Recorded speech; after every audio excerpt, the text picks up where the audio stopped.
Yeni bir günden, yeni bir vlogdan herkese merhaba. Bugün sizlere bizim için hem zorlu hem de öğretici bir süreçten, latte'nin FİP yolculuğundan bahsetmek istiyorum.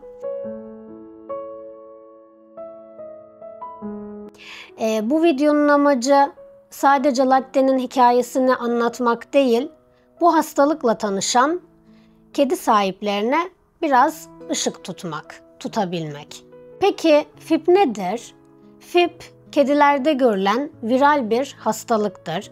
Ben veteriner değilim ama bu süreci yaşayan birisi olarak şunu söyleyebilirim ki, kedilerin bağışıklığı düştüğü zaman vücutlarında var olan bu virüs aslında ortaya çıkıyor. Peki latte'nin FİP'le mücadelesi nasıl başladı? Biraz detaylı olarak size bunlardan bahsedeyim. Biz tabii ki aşı takvimine uymak adına karma doz aşısını yaptırmak için veterinere gittik. Birinci doz karma aşısı yapıldı. Herhangi bir sıkıntı gözlemlemedik. Belli bir süre sonra ikinci doz karma aşısının zamanı gelmişti. Ve tabii ki yine veterinerin yolunu tuttuk. İkinci doz karma aşısı yapıldıktan sonra eve geldik. Gün içinde biraz durgunlaşmaya başladı. Normalde karma doz aşılar tabii ki ufak halsizlik yapıyor kısa süreli, bunu biliyoruz. Fakat bu süreç uzamaya başlamıştı. Bu sebepten dolayı artık çok hareketli olan kedim iyice durgunlaştı ve burnunu yerden kaldıramamaya başladı. Bulunduğu yere tuvaletini yaptı ve artık köşelere girip çıkmamaya başladı. Yürümek konusunda sıkıntı yaşıyordu.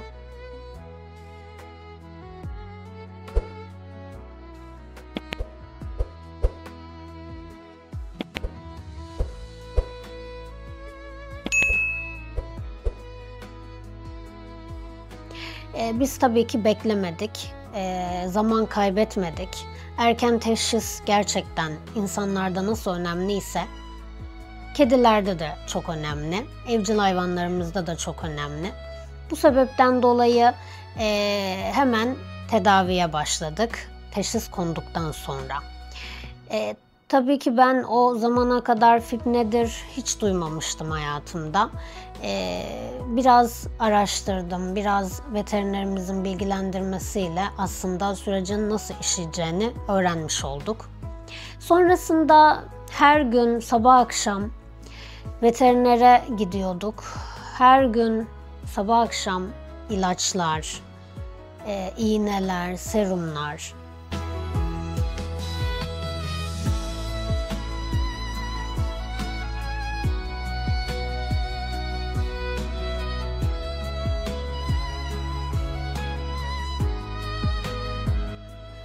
Tabii ki bütün bu yapılanlar hemen etki etmedi. Uzunca bir zaman aldı. Süreç uzundu, biliyorduk, yorucuydu. Latte için de zorluydu. Fakat ikimiz de çok uğraştık. Latte de pes etmedi ve gerçekten çok zorlu zamanlar geçirmesine rağmen o da pes etmediği için biz bir şeyleri başarabildik. Normalde kedilerde ölümcül sonuçlara sebep olan bir hastalık, ağır bir hastalık. Hemen birden gelişim göstermiyor o iyileşme süreci. Biz uzun bir tedavinin sonucunda aslında istediğimiz sonuca ulaşabildik. Hatta bu süreçte bu sonuca ulaşıp ulaşamayacağımız da muallaktı. Fakat sabırla yola devam ettik ve burada veterinerin takibi çok önemli. Tabii ki bütün söylenilenlere uyduk. İlaçları zamanında vermeye de dikkat ettik sonraki süreçte. Uzunca bir süre tabii ki veterinere gittik. Bu süreç uzun bir zamanı aldı. Sonrasında veterinere gitme kısmı biraz daha azalmıştı ama ilaç tedavisi 90 gün kadar devam etti. Ve o süreçte ilaçlarının zamanını hiçbir şekilde aksatmadık. Düzenli bir şekilde yolumuza devam ettik. Bu yüzden bu ilaçlar, bu serumlar hemen etki etmedi söylediğim gibi. Süreçte etki etmeye başladı. Fakat sonlara doğru. Yani ilaçların tedavinin bitmesine, o sürenin bitmesine az kala aslında biraz belirtiler iyi anlamda gidiyordu.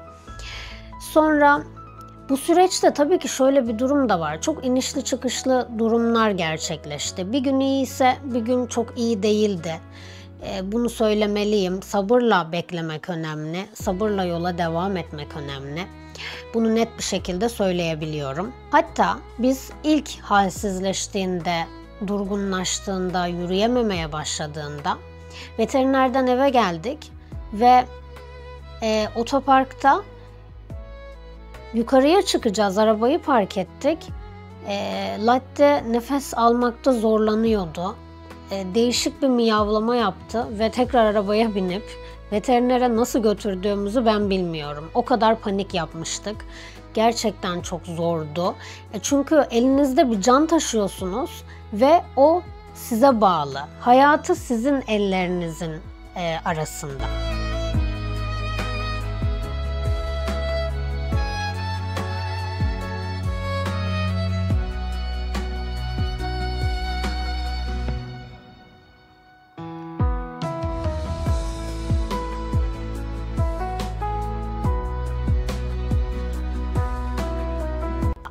Bu yüzden ayrı bir vicdan yükü oluşuyor ve tabii ki bağ, sevgi bağı çok ayrı bir şey oluyor. Bu süreci atlatabildiğimiz için şu an geriye dönüp baktığımda gerçekten diyorum ki atlattık. Zorluydu, gerçekten güçtü ama bitti gitti. Peki Latte iyileşti mi? Latte bugün nasıl derseniz şu an daha iyi. Yiyip içiyor. Tuvaletine gidebiliyor. Herhangi bir sıkıntısı yok. Bu süreçten sonra herhangi bir sorun da yaşamadık artık. Ama hastalık tabii ki bir hasar bıraktı. Zıplayamıyor. Zıplama yeteneğini kaybetti. Koltuğa zıplayamıyor ya da herhangi bir yüksek yere zıplayamıyor. Normal bir kedi gibi dengeli bir şekilde koşamıyor. Arada bir koşuyor ama güçlü değil. Durum bundan ibaret. Ama biz yaşatabildiğimiz için seviniyoruz.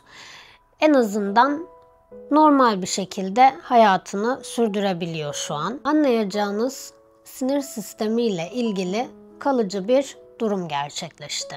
Bu durum günlük hayatını nasıl etkiliyor? Durum çok da dramatik değil. Tabii ki ona uygun bir şekilde hayatını sürdürebilmesi için her şeyi düzenledik. Ona göre bir yaşam alanı oluşturduk aslında. Bu süreçte fazlasıyla bilgiye ihtiyaç duydum. Her kedi sahibi biraz olsun duygusal anlamda destek istiyor.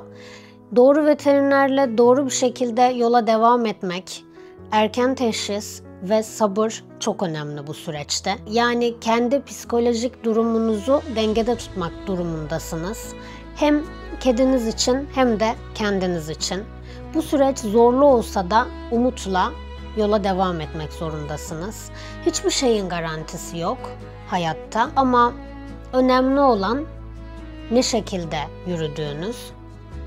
Biz beraber o sabrı gösterebildik, o umudu taşıyabildik. Eğer kedinizde benzer belirtiler varsa zaman kaybetmeden bir veterinere gidin. Latte'nin hikayesi size bir umut olsun. Onun pes etmeyişi herkese de ders olsun.